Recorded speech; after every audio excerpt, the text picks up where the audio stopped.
Les frontières qui ont été bâties durant la période coloniale ont affecté, on va dire, divisé nos peuples. Il y a une partie donc du Rwanda qui a été donnée à l'est du Congo. Une partie donc du Rwanda qui a été donnée à l'est du Congo, le sud à l'Ouganda, etc., etc. Une partie donc du Rwanda qui a été donnée à l'est du Congo. Je pense qu'il faut aller jusqu'au bout du processus, mais aussi faut-il aller jusqu'en profondeur du problème que nos deux pays héritent de la colonisation.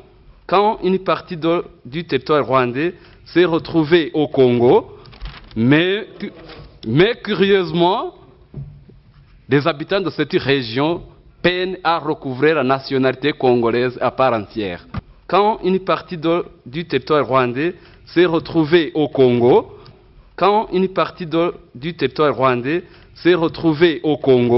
Monsieur le Président, je vais être très bref, en dépit du fait que cette question, particulièrement de la RDC, soulève de la passion en moi, puisqu'il s'agit de mon pays.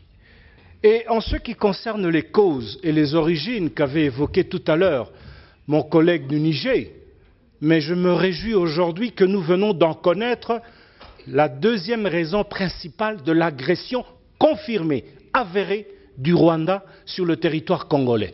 Il s'agit notamment, outre les richesses, mais nous venons d'apprendre, Monsieur le Président, officiellement qu'il s'agit également de la terre, c'est-à-dire de balkaniser, de somaliser la République démocratique du Congo. Nous venons d'en avoir la confirmation aujourd'hui et nous en prenons acte.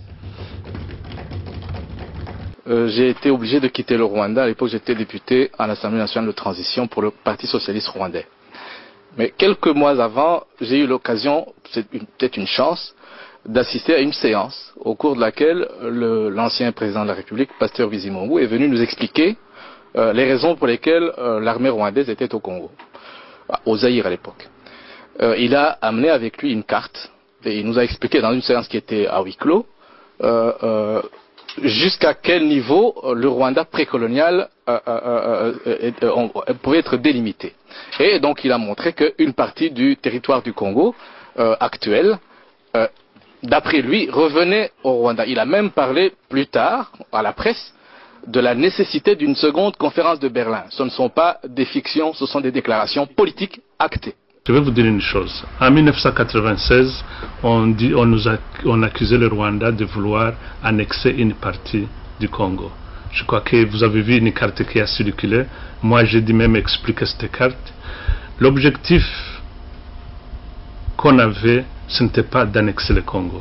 L'objectif aussi qu'on avait quand on montrait cette carte, c'était de montrer, de justifier la présence d'une communauté rwandophone à l'intérieur du Congo, comme on le trouve en Ouganda, comme on le trouve en Tanzanie. Ce n'est pas notre faute, ce n'est pas la faute du Congo, c'est les frontières qui ont été tracées de cette manière-là. C'est d'ailleurs dans ce cadre-là que notre président réclamait le Berlin II.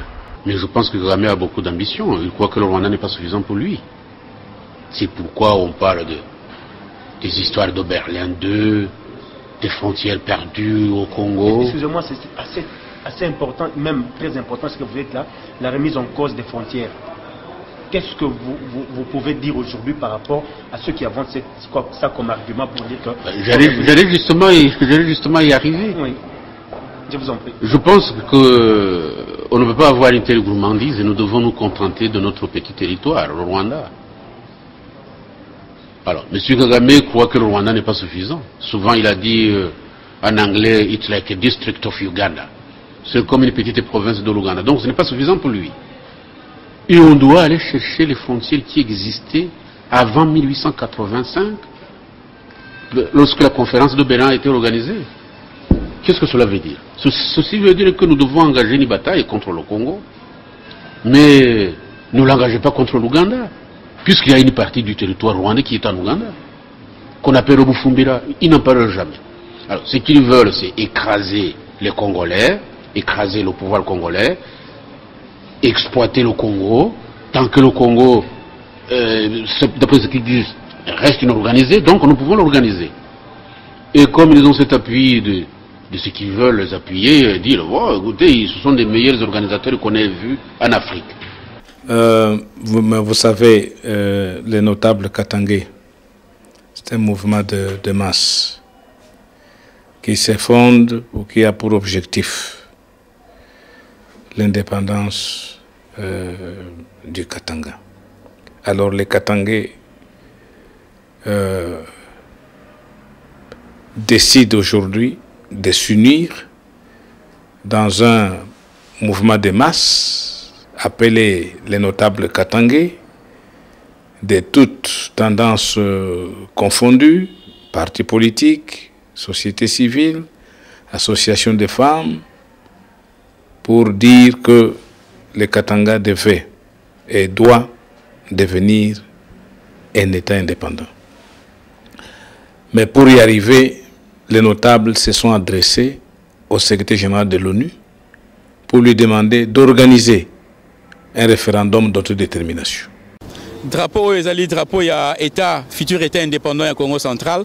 Donc on a toujours réclamé l'indépendance et puis tout ça drapeau nabiso déjà il y a État nabiso yango. Donc l'État du Congo central drapeau nango yango. Donc au lobby que non ezali drapeau Israël non. Ezali drapeau Israël tu vas voir que les couleurs ezali drapeau Israël dans la couleur rouge. Je parle pas de couleur, je parle de l'étoile. Étoile oyo ezali kaka signe, je peux vous dire ezali spirituel. Donc pour dire que les Bakongo et les Juifs bazali na ba lien de sang. Comme on a juif, oui, surtout qu'on a profondeur, donc c'est plus la politique, tu peux dans la spiritualité, c'est pour te dire que les Bakongo, les juifs ont un lien de sang. Et puis étoile, ça vient de l'Égypte, hein?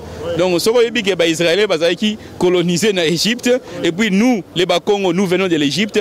Donc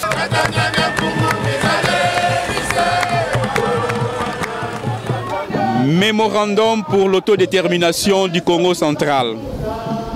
Au secrétaire général des Nations Unies, aux membres permanents et non permanents des Nations Unies, au président de la Commission européenne, au président